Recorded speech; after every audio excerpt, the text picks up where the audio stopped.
Rock and roll Chicago, rock and roll Chicago, my hometown. Well, I was born in the city, gonna rock your city, Chicago.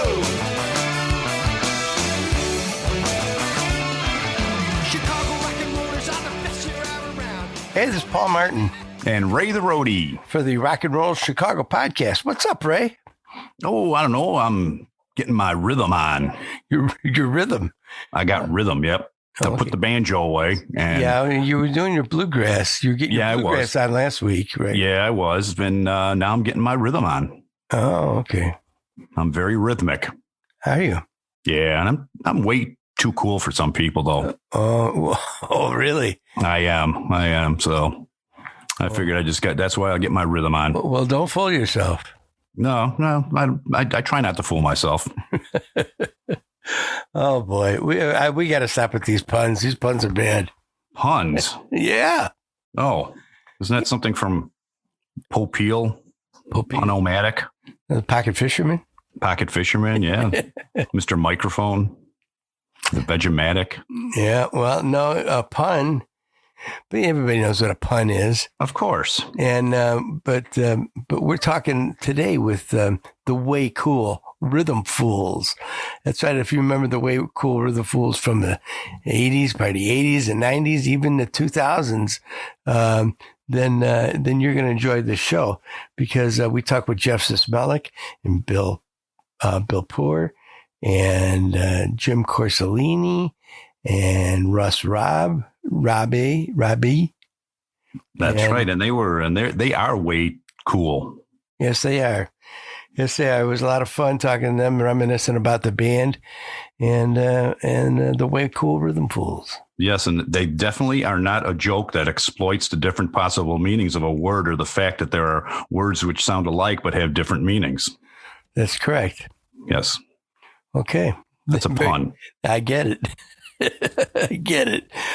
All right. Well, let's find out what the Way Cool Rhythm Fools is all about, and let's join them right now. Let's have some fun. Yeah, there you go. Hey, everybody, welcome to the show. Today we're speaking with some of the guys from one of my favorite old bands. I shouldn't say old. I don't mean to call you guys old. I didn't imply, but I mean back from the day, the Way Cool Rhythm Fools. How you guys doing? Hey, guys. Good. We're doing good. Thanks, Paul. We're talking to Ray. Jeff Sismelic and Bill Pure and James Corsalini and Russ Lobb, right? Laube, yeah. That's Laube. Lobby? Okay, all right. Yeah. Four-letter word. You had to get that extra E in there, right? Yeah. So That's a professional name, you know. yes. I'll run with that. Tony Dorsett used to be Tony Dorsett. Then he changed to Tony Dorsett when he got good. There you Well, go. that never happened to me. Little bit of useless knowledge. Don't mind me. Yeah. Well, Stephen Colbert, right? That's Yeah. Yeah, there you go.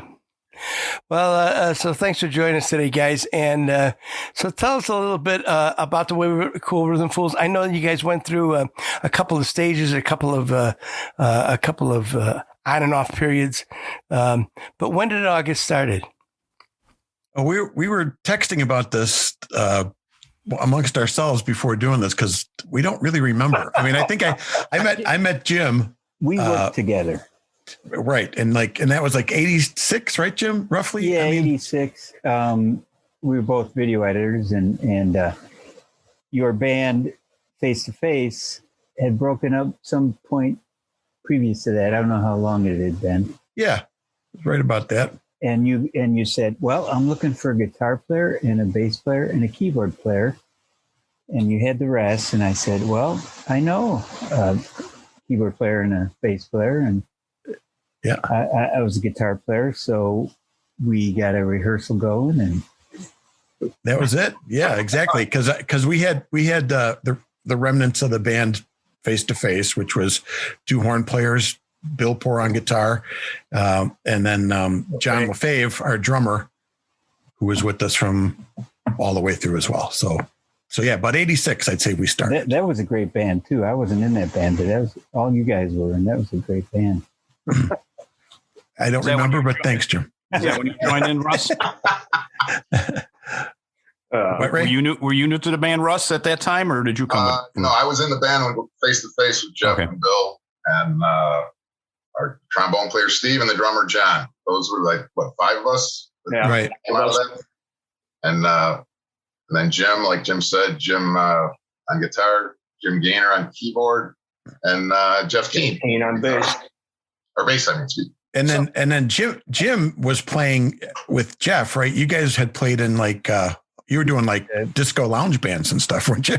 Well, we went to college together. We were playing in a wedding band for like 2 years, and I was like losing my mind, you know. The Fools came along at just the right time. Right. Or just the wrong time. We just messed you up from that point on. Yeah. Well, the And I classical training right out the window. After years of playing, I remember Jeff saying one time, you know, I could have got a law degree by now. I could have been a lawyer. Wasting this time with rock and roll. Right. So when you guys got together, where did you start out playing at? We were based in Oak Lawn. I mean, that was I think the first rehearsals took place at John, the drummer, John LaFave's house. He was, you know, living with his parents still at the time, and his parents let him use like this back porch kind of area that he had in his house. Right. And I think that's where it built from there, you know. I mean, Yeah, I morphed into Jeff's house. There's folks in the basement, and we played at practiced at Jim's a few times too. Of course, Jeff Keene's house too for a while. Yeah. I mean, it kind of moved around, you know. At Jim's. But I remember the first, like at LaFave's house. So here we're all like early 20s or something like that. And none of us are married, and we're partying a lot. And we would rehearse at like 8:39 in the morning on a Saturday morning. Right? Weekend. Yeah. that was nuts. And play all day. And we all drink made all it day. there on time. Yeah. Yeah. It was amazing. Well, that's what it was all about. Yeah. Yeah, It was, you know, I mean, you really not only can build a band, but you can build great friendships when you drink all day. You know, I mean, it's kind of here we are. I mean, you know, 40 years later. Wake up the next morning, forget about what you talked about, and talk about it again. Exactly. That's why we still like each other. Yeah. what song did we learn again? Yeah. So club wise, where did you guys start playing originally? And Bill, Bill can answer this probably a little better, or Russ too. You guys got better memories If I about don't this get than I do. confused with, and Bill can jump in. I mean, face to face. I know some of those local bars we played. Was the one on 111th? Was that still us, or was that face to face? Bill, Well, what do you think about you be thinking about the old Bull Market?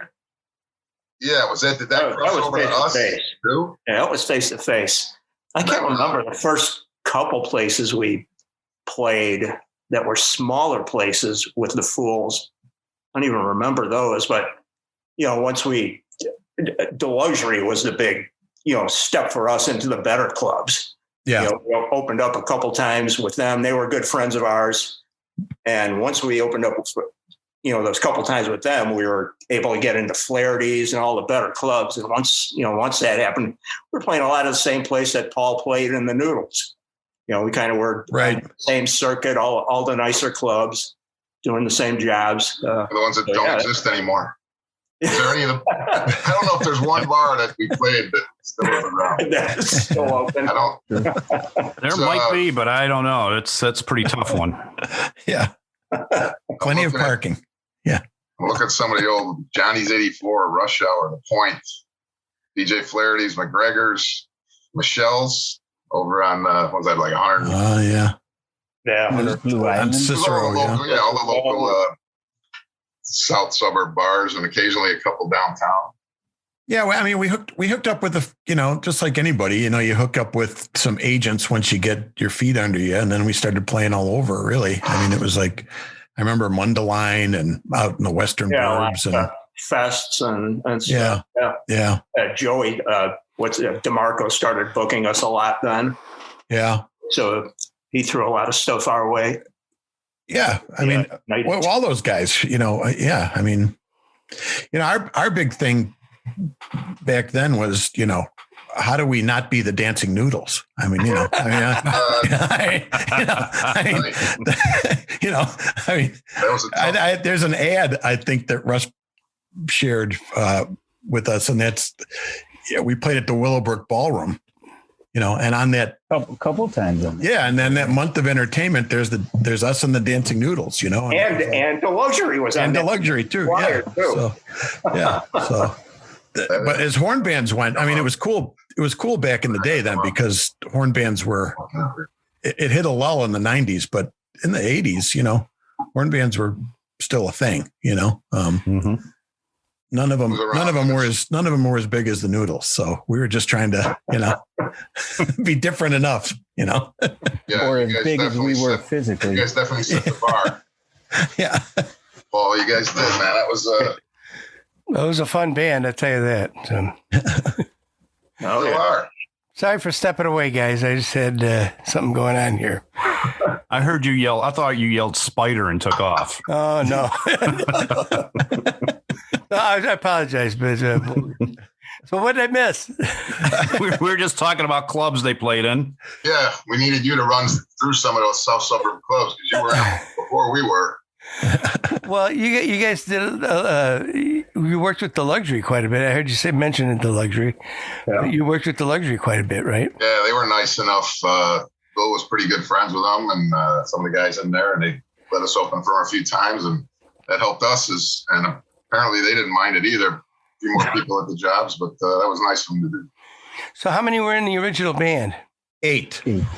8. Okay. It was trumpet, Russ Lauby, trombone, Steve Lyerly, Jim Corsolini, Bill Poor, both on guitars, Jeff Keane on bass, John LaFave on drums, and me singing. Were you just singing or playing keys this time too? I was just singing then. And Gaynor. We forgot Gaynor. Oh, I forgot Jim Gaynor. Yeah, our keyboard player. Oh, you He's a did little forgettable keys guy. on But yeah, that. Big swinging organ. yeah. Depending on what tune it was, you did some keys. Yeah. Everybody, I mostly sang back then. So now you went through 3 stints of the band, right? And you guys were all in the original, right? The original first. Right. From what years was that? It was 86 to what? 93-ish? No, it was like mid 90s at Mid least. 90s. 94. Yeah, we got a few. Okay. I think so too. And Yeah. But almost 10 years with that first run. And then were any of you are part of it or not part of the second run and the third run? the second run was basically all of us as well, but with a new bass player. Yeah. Because Jeff had moved, right? Right. Jeff We moved played down with to- Tommy Strolia, came in on bass at that Right. time and that was a short stint. That was like a couple years, maybe we did that. Yeah. I decided to move. Yeah. Bill moved to California after that. It's the only way Bill could get out of the band was to move out of state. 100 miles away. Can't leave. You were looking for the big time, were you, Bill? Yeah. I was just looking to get away from these guys.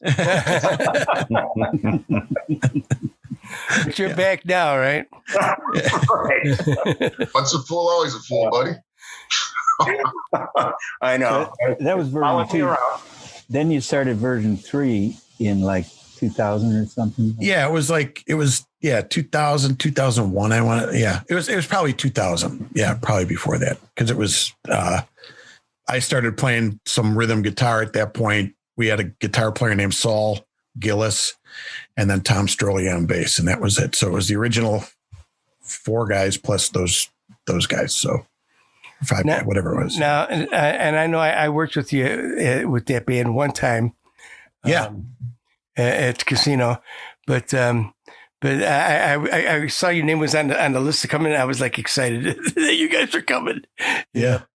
It wasn't the band you remembered though, right? Well, no, but you guys are still good. Still did a great job.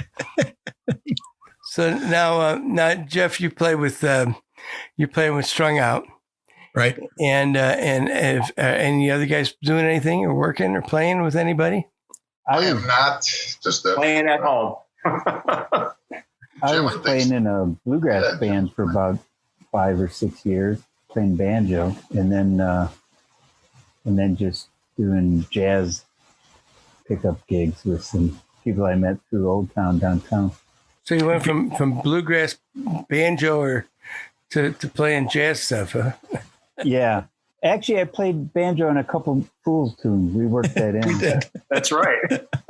That's what I like about the band. We always kind of did Yeah, whatever. a little different. Yeah. If you need new strings for your banjo, I'd recommend GHS Strings. That's right. They're a sponsor. They're sponsoring our podcast right here. Fabulous. Oh, good. They make good tunes. I've been using their guitar strings for 30 years. So how's There you that? go. Getting any money, Bill? 40 years. Sorry, 40 years. Yikes. Well, that was the interesting thing is that, when Jim and Jeff Keane, who has sadly passed away, departed, we miss Jeff and we always think about him. But when they joined the band, they were like the real musicians. We were a bunch of Oak Lawn guys who used to hang out and just, learn music off records, and we did everything by ear kind of thing. And then when we met Jim and Jeff, for sure, they kind of honed the band into a little more of a tighter professional, musically speaking unit. But they were still, as demented as we were. So that was always kind of fun, but it was really when, Jim's a great musician. I'm going to blow your horn, Jim. Jim's a great musician. I mean, Jim plays guitar, banjo, plays a little piano. You're not even talking about your songwriting, which you were doing for a while too. And, so it was just a really nice group of guys to get together with. And, and we honed what the Fools turned into, really, just because of all those different influences, I think, that came together. It was like we kind of learned what it meant to be pros, and Jim and Jeff certainly had a lot of experience, and that's kind of what I think really sharpened us into something. It's funny how when you get together with somebody who really knows how to play, how well you become, right? It's true, right? It's true.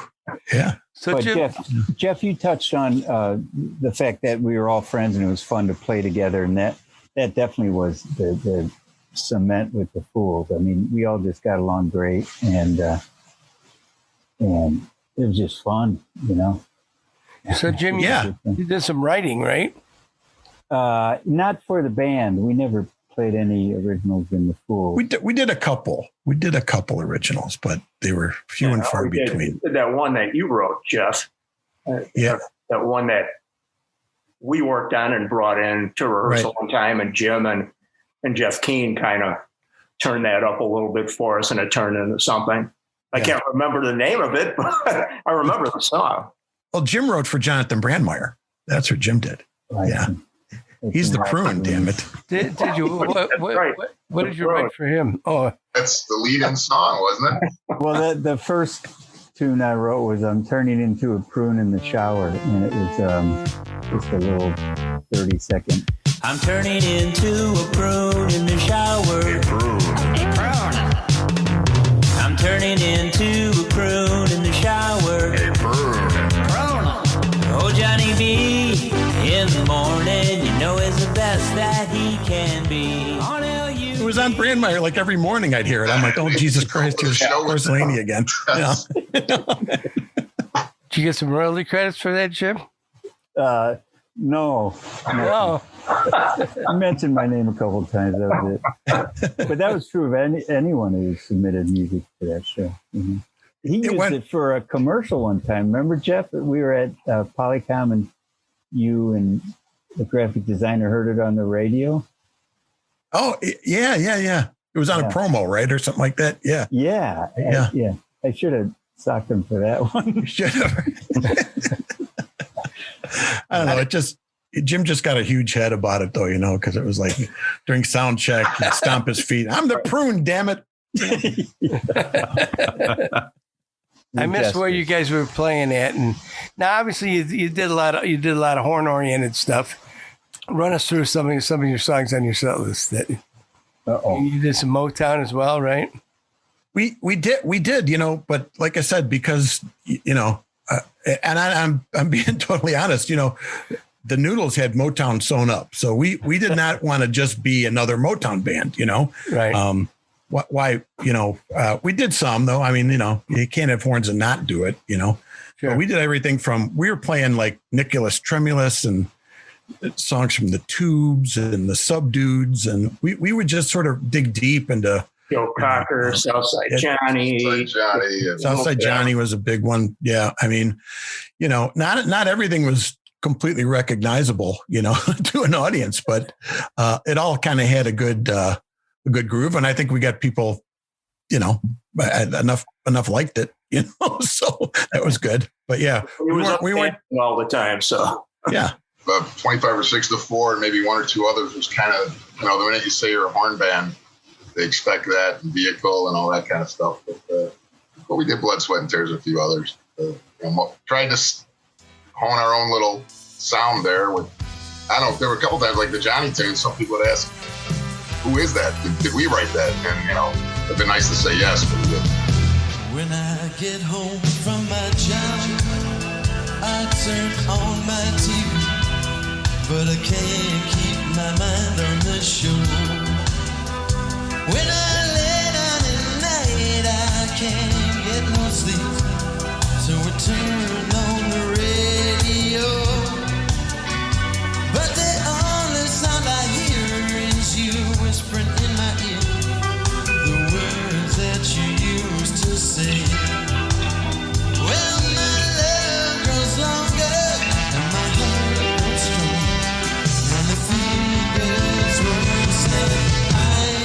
The fever for the girl.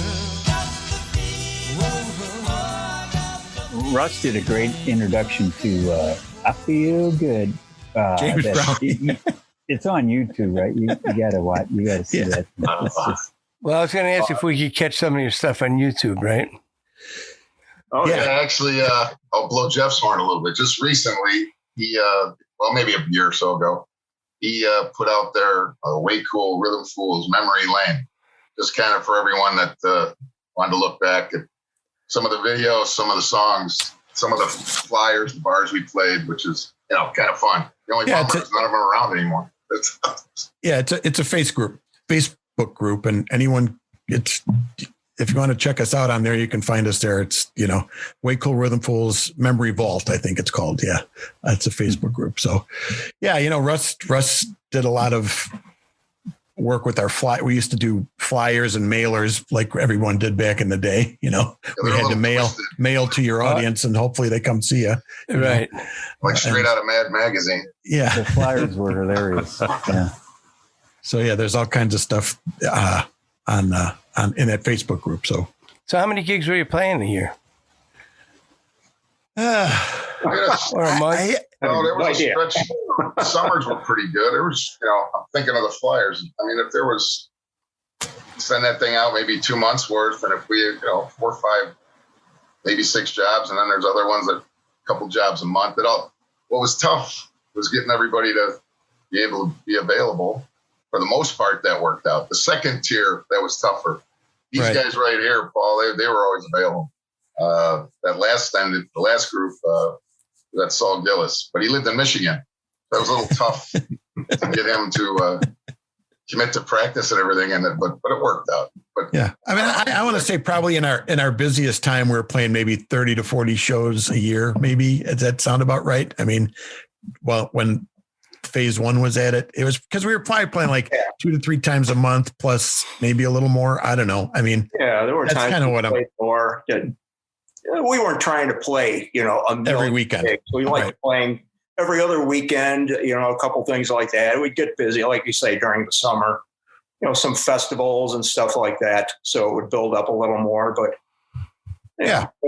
so maybe 30 shows a year, something like that. Yeah. I mean, besides the band, we all hung out together too. So we pretty much did everything together. Yeah. We were going out to see you guys, Paul, the Noodles. Yep. We were going out to see Fairweather, the Luxury. We're going out to see everybody all the time. And we did all that. Big Twist, sure. Yeah. Oh, yeah.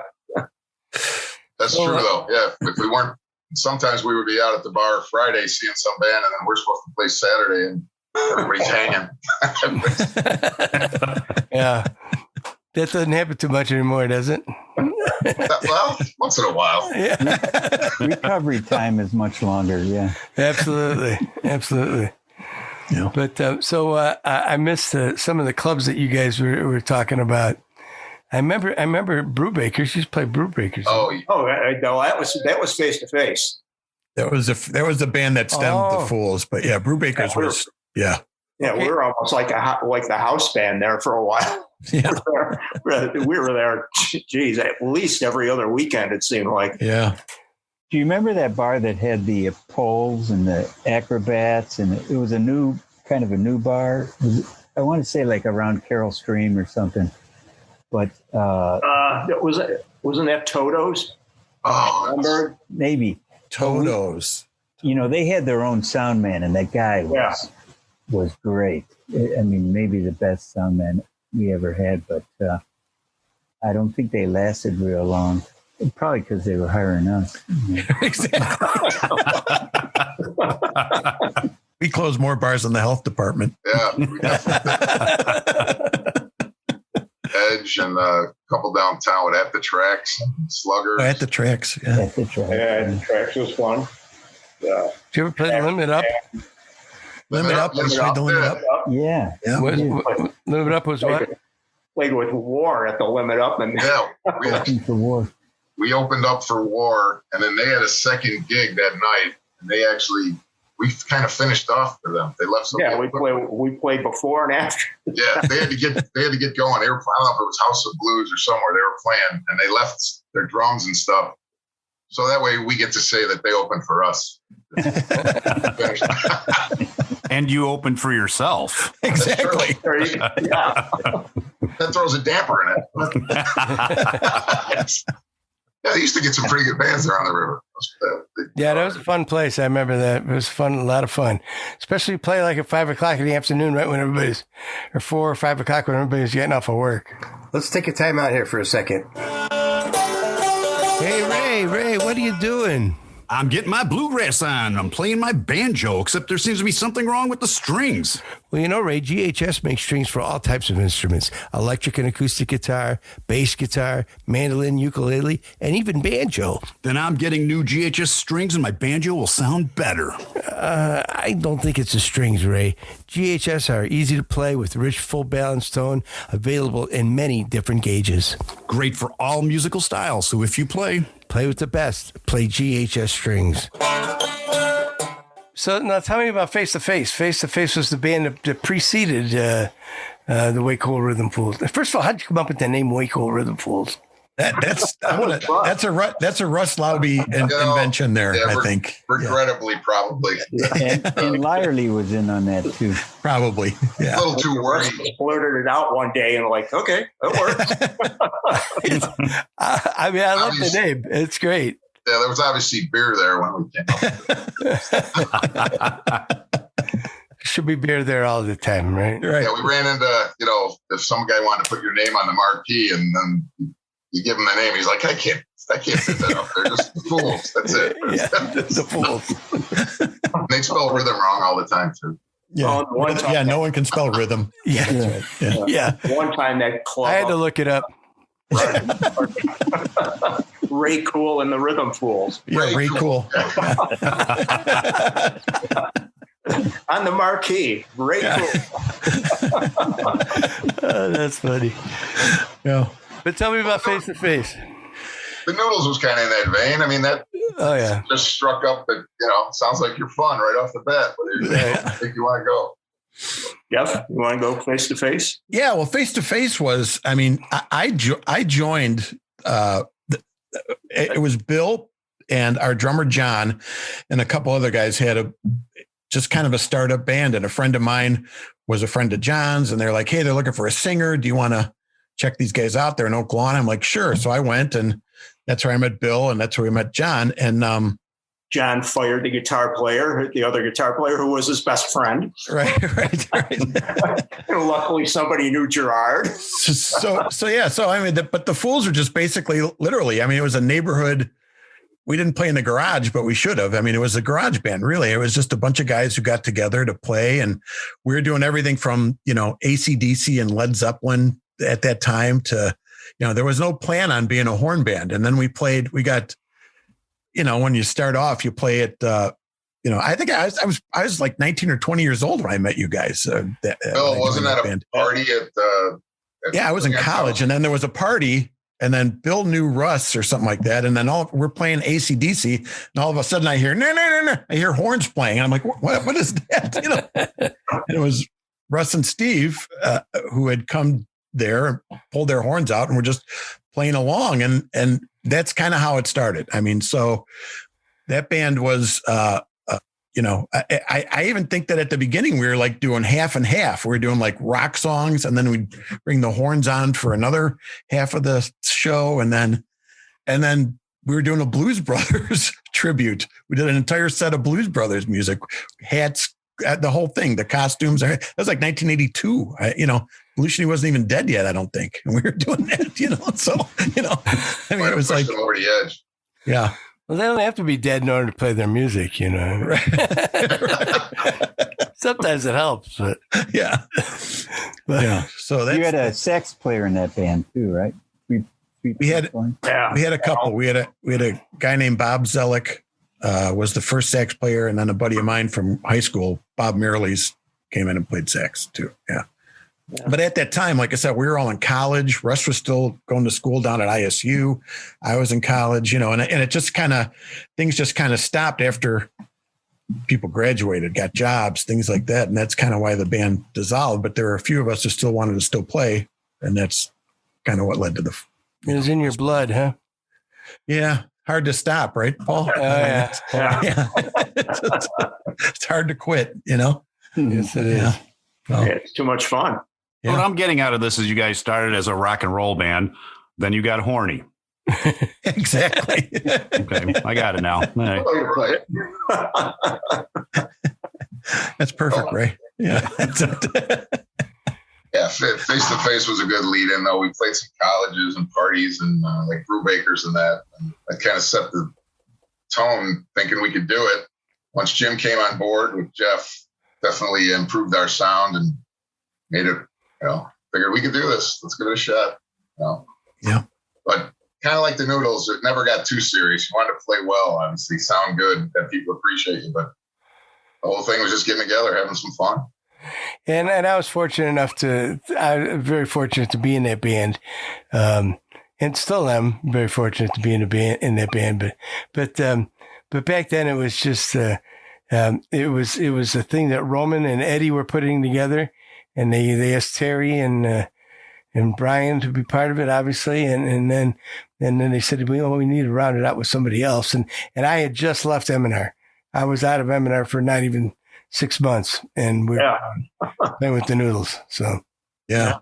Because you were going to take a little time off and not play. Because I think your last gig with M&R was out at Fest and Stager.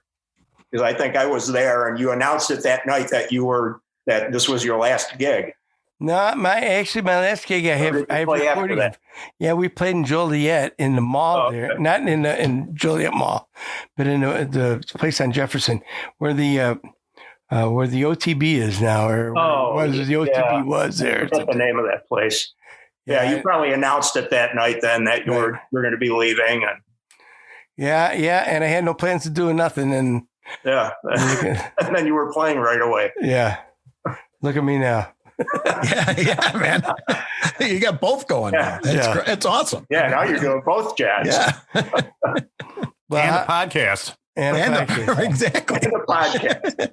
So, that's the podcast. Is a cool thing. Well, how did Bill used to roadie for M&R, right? For a little while, yeah. I was going to say, Paul, I've known you for 45 years now. Oh, yeah. Yeah, I mean, that's how long I've known you. The only guy I know longer here is Russ because we went to school together.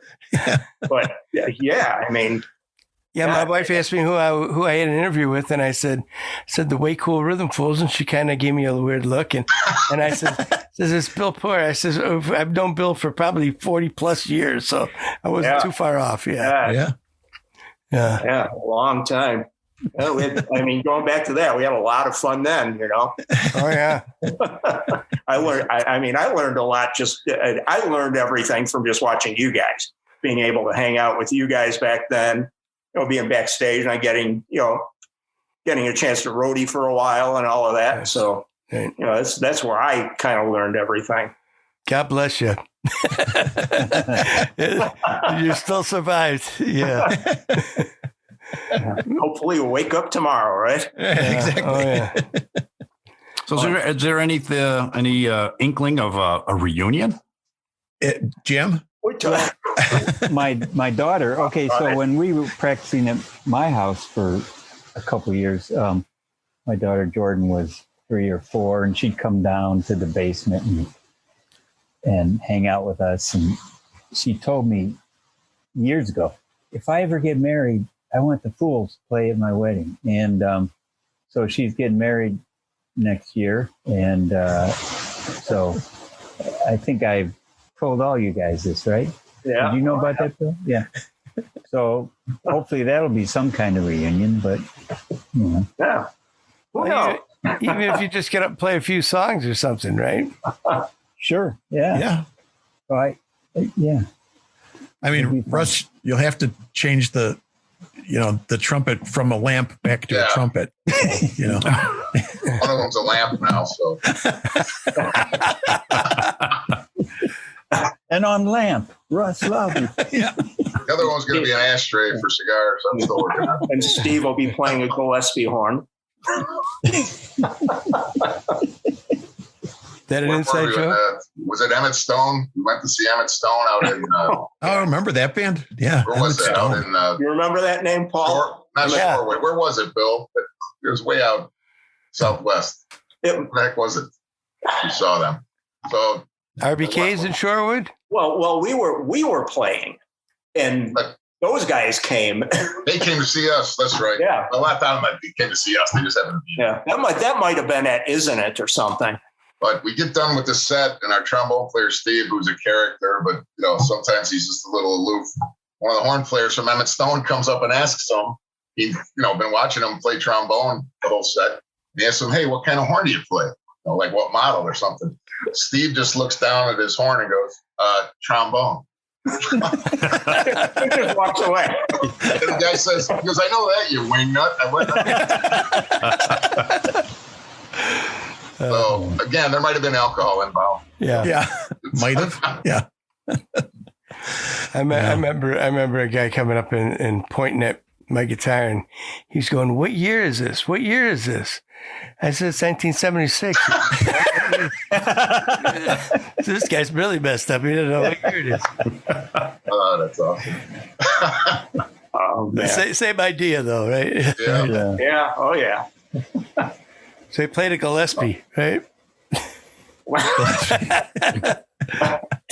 That's about it. That's what it ended up looking like, was a Gillespie horn.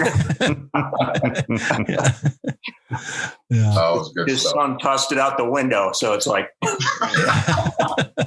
Yeah. There's it's a lucky any of the instruments survived. Yeah. I think Steve had a couple guys go to the bathroom in his case too. If I didn't see this happen, I'd have never believed it. But All the stories they could tell, right? yeah, man. Oh man. A guy taking a leak in a guy's trombone case. I mean, it happened twice too. yeah. How that happens, but I don't know. The second guy must have smelt it. Yeah. Said, Like a I dog. went here before. Yeah. Like a dog, right? Anyway. Hey, Oh, well. can't say we didn't have fun, that's for sure. Yeah. Oh yeah, it's a blast. And you never know.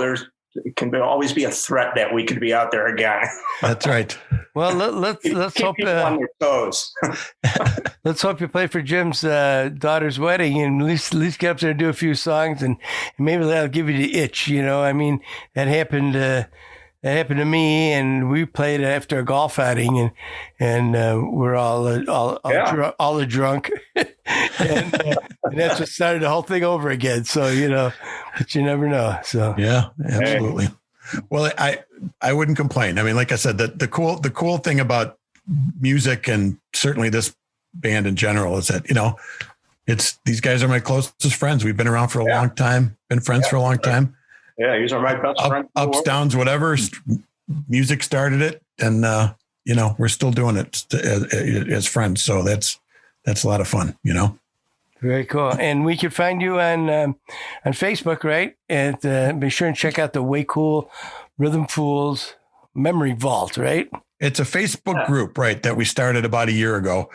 And it was sort of just as a clearinghouse. You know, we have friends still going like, what about the Fools? What about the Fools? And I think I just got tired of saying, I don't know, you know? So we just started sharing, you know, we have some video recordings from back in the day, audio recordings, a lot of photo, you know, it's just a place for people to kind of reminisce, share things. And, you know, it's been a lot of fun. I mean, you know, Pamphlets. Is there a YouTube anyone page? can, it's, you know, there's, you don't have to join, you just go there, you know, just like it. You know? Is there a YouTube page for the videos or? It's on my personal YouTube page. Gemini Jeff is the name of the site. So on that page, you'll see, you know, and a lot of stuff, but there's some full stuff on there too. A lot of it is shared on that Facebook page as well. So a little bit of Strung Out on there too with Jimmy Hood. That kind of trails on that same page, doesn't it? Strung Out. Yeah, Strung Out's on there. Yeah, I mean, it's whenever I get something with me in it, I throw it on there. You know? Now, did you guys ever do any recording and go in a studio and do anything? We did. Yeah, we did a demo, and I think we did a live thing somewhere that actually Jim had a lot to do with. A couple buddies came and did video. Was that the Blue Notes? It was the Blue Note, yeah. In what town was that? Oak Forest. Yeah. But I think we have one or two live things that Jeff and our keyboard player Jim, I think we put them on CD and a couple copies of that. And one was a demo, strictly just to. We recorded our own demo at the. Jim and I used to work at the same television production company, and we had a audio studio in there. We recorded our first demo in there on our own. But we never did like a second demo, right? We never did a second demo recording. No, we never did. We just kind of once we started going, we just you know. Yeah, we did that one for Face to Face, and John Sorleski from Styx, right? Record that. We went to the studio. He did that for us. Yeah, that came out pretty nice. Mm-hmm. There's a page for Jan too on Facebook. Yeah. I just got invited to that a few days ago. I joined. Oh, yeah, I've been on it for about a year, but it's pretty cool. Some pretty cool old stuff. He was a good guy. That was actually a lot of fun. We went there for it was like 2 weekends or something, right? To do that or a couple sessions. So. Yeah, we had a ball with him. Yeah. Yeah, he was. And he was like, I walked in and he remembered me from seeing you guys, Paul. Oh, really? You look familiar. I know you from somewhere. I was like, where would you know me from? You know, I mean, I'd been out to see him when he was doing Spread Eagle. I had seen him with that, you know, and talking to him. But I was like, thinking about that, I was like, M&R Rush. He's like, that's it. He was a good guy. We had fun with him. Yeah. Well, thanks, guys. We appreciate you joining us today and reminiscing a little bit about the Way Cool Rhythm Fools. Thanks. Thank you, Ray. Thank you, Paul. Yeah, I mean, it's a pleasure. Let's hope this pandemic ends soon and we can actually play some real music again. Yeah, or at least drink beer together. You know. Yeah, I tell you, it's a terrible thing. You know, I got my first shot though, so I'm good. Yeah. All right, good. Yeah. Well, thanks again, guys. We appreciate your time. Yep, Thank you so much. Pleasure. Let's get the Way Cool Rhythm Fools back together. Huh? All right, we'll work on it. We can do that. Hey, big bar tab. Big bar tab. That's for sure. That's all right. Now would you ever be sad? Leaning on me when times get bad. When the day comes up and you're down in a river trouble and the parts are drowned. So that was the Way Cool Rhythm Fools. Yes, it was. And they were fantastic. Well, fantastic. Yes, they were. It was a lot of fun talking with them and reminiscing about the some of the old clubs they used to play on the south and southwest side. Yeah, that really amazed me when we started talking about that because I cannot think of a single club that's still open from back then. Boy, you know, you're right. You're probably right. I kept thinking different areas of the city, the suburbs, and there's nothing. Well, the times change, and so do the clubs, and Yep. they move on, and you move to a different club. That's true. And then they, they moved to different genres of music. I mean, you had your disco craze, so you had all these discos. There was no live music, and so. But yeah, it's kind of interesting to talk about these old places. Like I forgot a number of them. Yep. Well, they played them. Yes, they played did. many of them, and had a lot of fun doing it, I guess. Yeah, they had a problem with that one hanging noodle band or something like that. That Yeah. They had a problem. I think they had a drinking problem. Is what they had. Yeah, I think so. That too. Yeah. But because of those hanging noodles, they couldn't. They couldn't do any Motown. No. Well, they did some. Oh, I'm sure they did a little bit, but that wasn't their shtick. I saw the band a couple of times and I loved them, and it's maybe they'll get back together and do something again. Maybe they will. There's a nuptial coming up. Maybe something will come of that. Yes. All right. Well, thanks for listening, everybody. Thanks to GHS Strings for sponsoring this podcast, and thanks to the Illinois Rock and Roll Museum on Route 66 in Joliet, Illinois. And be sure and sign up, go there to sign up and be a charter member. I'd like to thank Merriam-Webster for helping me find the definition of a pun. Okay. See you all next week. Thanks for listening. Rock and Roll Chicago podcast does not own the rights to any of the music that's played on this podcast. The music is used to promote the band or musicians that are interviewed. Rock and Roll Chicago.